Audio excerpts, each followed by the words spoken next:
Hi, I just got a question about sending out a quiz from Google Forms, and so I wanted to show you a couple of things that might be useful.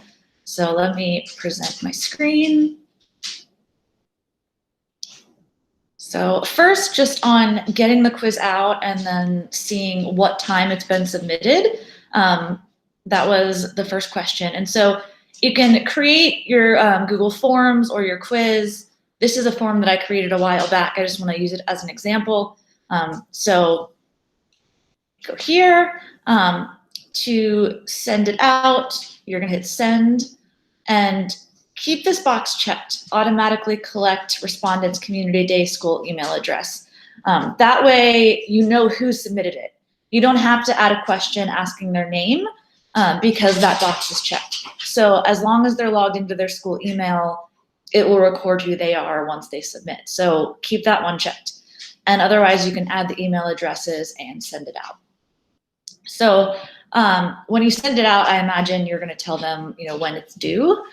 So it's your choice if you want to have it, one of the half-hour blocks you have could be taking that quiz, or you could say it's due, on Thursday before 2 p.m. It's up to you. But when you get the responses in, I wanted to show you what that looks like because you can see when they have responded with a timestamp. So under responses, once you get responses, you can see a little bit of information. It tells you who's responded in a list form and like some charts here. But what's really more helpful is this button up here, view responses in sheets. So this little green spreadsheet button, it will open a spreadsheet with all the responses in it. So this is what that looks like. I've added this highlighting, so it will come without the highlighting. You can highlight it if you want to, grade that way or take notes, but it'll come without the highlighting. So in this, it has each question, it has their answer here, and then importantly, like I said here, it has their email address. It does record that, so you can see who has submitted the quiz. And then in this far left corner is the timestamp. So if you have a due date, you can look over here and see exactly when each person has submitted the quiz. So you don't need to ask for their name. And if you have a due date, you can look in the spreadsheet and see if it's been submitted by the due date or if it's submitted late. One last thing I wanted to talk to you about is having locked mode in Google Quizzes, which might be something you're interested in. So locked mode, I'm going to go to a different window here. If you open a quiz in Google Forms, which is a little bit different, show you Forms. So yeah, so when you're in your Forms homepage, you can either create blank, a form that's more like a survey, or create a blank quiz. So if you want it to be a locked quiz, you want to do the quiz option. This is the blank quiz that I clicked on. So locked mode is where the student can only see the quiz page and they can't go to another tab or another web page while they're taking the quiz.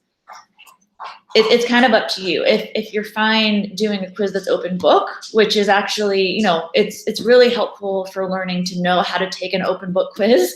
So you might be fine with that, especially if it's a quiz that's due multiple days from now, then that's kind of your option. If it's a case where you really do want them to have a quiz where it's just that page open, they can't go to other web pages during that short period of time, you can lock the quiz.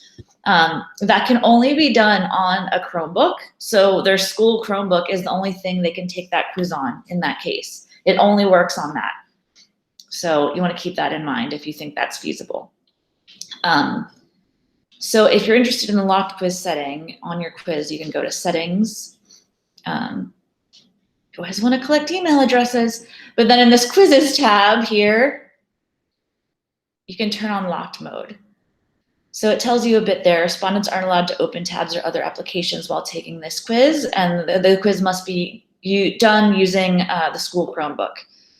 If, for example, they try to go to another web page or they close out of the quiz, it's automatically sent. It's automatically submitted to you. So you'll get an email if they do that. You could change the settings so that they can try again if that happens. But if for some reason, I don't know if you want to do this for every quiz that you give out, especially in case of technical issues, but if you want to have locked mode, then that's what you do. And then once you send it out and they take it, once the quiz starts, they will be in locked mode.